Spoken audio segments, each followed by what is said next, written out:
Assalamualaikum warahmatullahi wabarakatuh. Perkenalkan, nama saya Cecilia dari program studi PGMI kelas PGMI 1. Nama dosen pengampu yaitu atau dosen pembimbing Ibu Nurlaidi. Baik, hari ini saya akan menjelaskan tentang daftar pustaka dan kutipan. Yang pertama saya akan menjelaskan tentang kutipan. Definisi kutipan. Kutipan adalah salinan kalimat, paragraf, atau pendapat dari seseorang pengarang atau ucapan orang terkenal karena keahliannya, baik terdapat dalam buku atau jurnal. Kutipan ditulis untuk menegaskan isi uraian sebagai landasan teori, memperkuat pembuktian dan kejujuran menggunakan sumber penulisan. Nah, kutipan pun memiliki jenis. Jenis yang pertama yaitu kutipan langsung. Kutipan langsung yakni kutipan hasil penelitian, hasil karya atau pendapat orang lain yang penyajiannya sama persis dengan teks aslinya. Kutipan langsung kurang dari 5 baris, ditulis berintegrasi ke dalam teks, spasi sama, margin juga sama, diapit dengan tanda petik. Oke, lanjut. Kutipan langsung 5 baris ke atas ditulis terpisah dari teks spasi rapat atau 1 spasi. Margin kiri masuk ke dalam teks 5 spasi dan margin kanan 3 spasi. Yang kedua yaitu jenis kutipan tidak langsung. Kutipan hasil penelitian, hasil karya atau pendapat orang lain yang penyajiannya tidak sama dengan teks aslinya, melainkan menggunakan bahasa atau kalimat penulis atau peneliti sendiri. Maksudnya kutipan tersebut tidak diambil dari kutipan hasil penelitian. Kutipan itu memang diambil dari hasil penelitian, namun penulis atau peneliti menulisnya kembali. Penulisan diintegrasikan ke dalam teks, tidak diapit tanda petik, spasi sama dengan teks, dan tidak mengubah isi atau ide penulis asli. Selanjutnya, penulisan baik kutipan langsung maupun tidak langsung harus disertai daftar pustaka atau sumber yang ia kutip. Dapat berupa catatan kaki maupun catatan perut. Oke, lanjut, yaitu catatan kaki. Catatan kaki adalah keterangan-keterangan atas teks yang disampaikan pada kaki halaman yang bersangkutan. Sebuah catatan kaki haruslah terdiri dari yang pertama, nomor rujukan yang ditulis 1/2 spasi lebih tinggi. Yang kedua yaitu nama pengarang lengkap, tidak dibalik, setelah nama diberi tanda koma. Oke, yang ketiga yaitu judul buku digarisbawahi atau dicetak miring, atau artikel diapit tanda petik 2. Yang ketiga yaitu tempat penerbit ditempatkan dalam tanda kurung. Yang kelima yaitu penerbit, yang keenam tahun terbit, dan yang terakhir yaitu halaman, biasanya disingkat hal, him, ha, dan diberi tanda titik setelah angka. Oke, selanjutnya yaitu catatan perut. Catatan perut berfungsi sama dengan catatan kaki. Kelebihan catatan perut dibanding dengan catatan kaki adalah pada kenyamanan pembaca untuk menemukan pokok tulisan secara menyeluruh. Catatan perut juga lebih sederhana dan jelas, karena pada catatan perut hanya ada 3 unsur.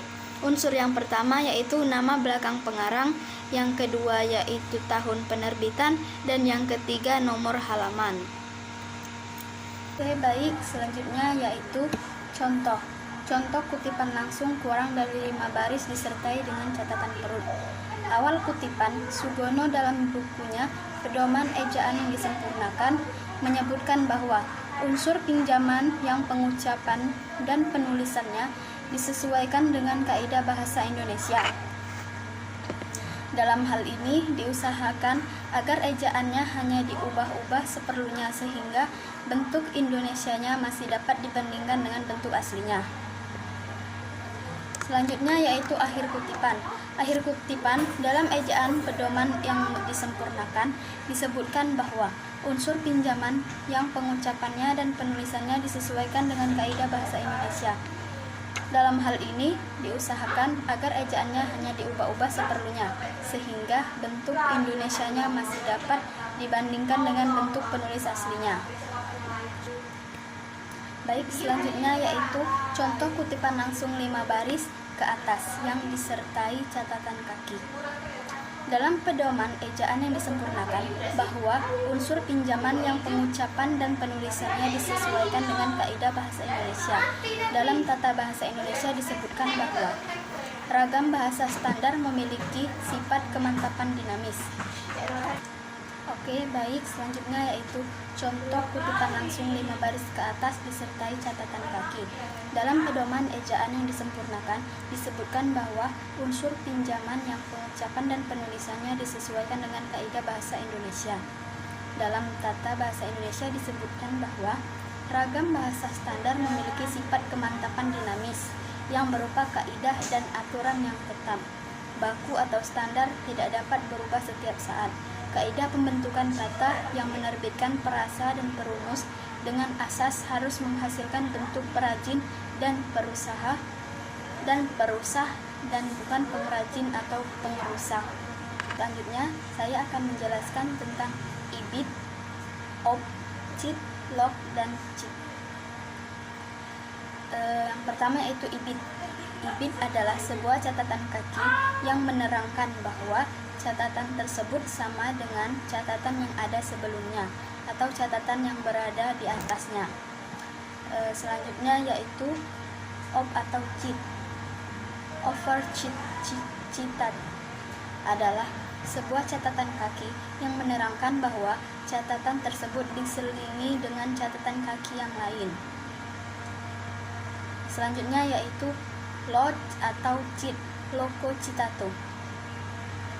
Adalah sebuah catatan kaki yang menerangkan bahwa catatan tersebut menunjukkan halaman yang sama dari salah satu sumber yang telah disebutkan. Oke, saya akan memberikan contoh ibid, ob-cit, dan log-cit. Pertama yaitu ibid digunakan untuk menerangkan bahwa catatan tersebut sama dengan catatan sebelumnya. Selanjutnya yaitu ob atau cit digunakan untuk menunjukkan bahwa catatan kaki tersebut diselingi oleh catatan kaki yang lain dan dijelaskan dengan menuliskan nama pengarangnya tetapi beda halaman. Selanjutnya yaitu log atau cit digunakan untuk menunjukkan bahwa catatan kaki tersebut diselingi oleh catatan kaki yang lain dan dijelaskan dengan menuliskan nama pengarangnya dan memiliki halaman yang sama dengan catatan kaki yang sebelumnya. Baik, mungkin itu saja tentang kutipan. Selanjutnya saya akan menjelaskan tentang daftar pustaka. Daftar pustaka untuk setiap referensi pada umumnya memuat 4 bagian, yaitu nama penulis, tahun publikasi, judul, data penerbitan, semua data yang diperlukan untuk referensi tersebut di perpustakaan. Cara terbaik untuk memastikan bahwa informasi tentang referensi telah dicantumkan dengan akurat, benar, dan lengkap adalah dengan cara mengecek kembali setiap referensi dengan publikasi aslinya. Perhatikan ejaan nama dan kata atau istilah dalam bahasa asing, termasuk aksen dan tanda khusus lainnya, serta kelengkapan jurnal, yaitu nama, nomor, volume, edisi, dan halaman. Oke, selanjutnya yaitu tata cara penulisan daftar pustaka. Yang pertama yaitu urutan. Pada bagian ini akan dijelaskan prinsip urutan pencantuman referensi dalam pembuatan daftar pustaka. Yang pertama yaitu cantumkan nama penulis secara abjad. Atur penulisan judul sesuai abjad. Nama keluarga penulis dengan aturan sebagai berikut. Yang pertama yaitu abjadkan huruf per huruf. Perhatikan bahwa tidak ada mendahului sesuatu. Misalnya Andri BA mendahului Andriani AB. Meskipun A dalam Andriani mendahului B dalam Andri B. Contohnya seperti ini. Oke, contohnya yaitu seperti ini. Ini Andri BA, Andri, B titik A mendahului Andriani, A titik B. Meskipun A dalam Andriani ini seharusnya Andri ini tidak mendahului Andriani, sebab kata Andriani ini ada huruf A-nya setelah koma. Maka dari itu Andri tidak boleh mendahului Andriani, A titik B. Abjad nama keluarga yang memiliki artikel dan preposisi de, la, du, pon, dan sebagainya sesuai dengan urutan bahasa aslinya. Selanjutnya yaitu abjadkan judul dengan nomor seolah-olah nomor tersebut dibaca. Yang kedua yaitu urutan beberapa referensi dari penulis yang sama. Pada saat menyusun beberapa referensi dari penulis, yang pertama yang sama, pencantuman nama penulis menggunakan aturan berikut ini. Yang pertama yaitu beberapa judul ditulis oleh satu penulis diurut berdasarkan tahun penerbit dengan mendahulukan tahun awal. Maksudnya misalnya nama tersebut sama, contoh Nasution, A titik A. Dilihat dari tahun penerbitnya, mana yang lebih dulu diterbitkan dan itu diurutkan. Selanjutnya yaitu referensi yang ditulis oleh penulis mendahului referensi yang ditulis oleh beberapa penulis. Contohnya yaitu Patmo, D tahun 2000 dan Patmo, D dan Toha M tahun 1998. Selanjutnya itu referensi dengan penulis pertama sama dengan penulis kedua atau ketiga berbeda disusun berdasarkan abjad nama keluarga penulis kedua, atau jika nama penulis kedua sama oleh nama keluarga penulis ketiga dan seterusnya. Contohnya yaitu Panen, P dan Gloria D dan seterusnya. Itu diurutkan nama yang pertama sama dan yang nama kedua diurutkan berdasarkan abjad.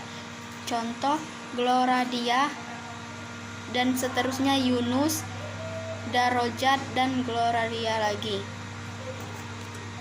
Selanjutnya yaitu referensi yang ditulis oleh beberapa penulis yang sama diurutkan berdasarkan tahun penerbit dengan mendahulukan tahun awal. Contohnya Zuhairi, A dan Purwanto, A titik J tahun 2002. Nama tersebut sama, namun yang berbeda hanya tahun. Yang di atas tahun 2002 dan yang di bawahnya tahun 2004. Selanjutnya yaitu referensi dari penulis yang sama dengan tahun publikasi sama diurut secara abjad sesuai judul. Pengecualian, jika referensi dengan para penulis sama dipublikasikan pada tahun yang sama, diidentifikasikan sebagai artikel serial. Misalnya bagian A dan bagian B urutkan sesuai seri, bukan dengan abjad judul. Contohnya huruf kecil min A, B, C dan seterusnya ditempatkan segera setelah tahun dalam tanda kurung. Contoh penulisannya Adriani A, tahun 2000A. Yang setelahnya yaitu Adriani, A tahun 2000B. Selanjutnya yaitu urutan beberapa referensi dengan penulis pertama yang berbeda tetapi memiliki nama keluarga yang sama. Contohnya Ahmad, M dan Siahan, S tahun 2000 dan Ahmad, SY dan Hasibuan, M.S.P. Oke, mungkin cukup sekian penjelasan dari saya. Apabila banyak kata yang salah atau banyak kekeliruan dalam pengucapan, saya mohon maaf. Pada Allah saya memohon ampun. Saya akhiri, semoga bermanfaat bagi kita semua. Wassalamualaikum warahmatullahi wabarakatuh.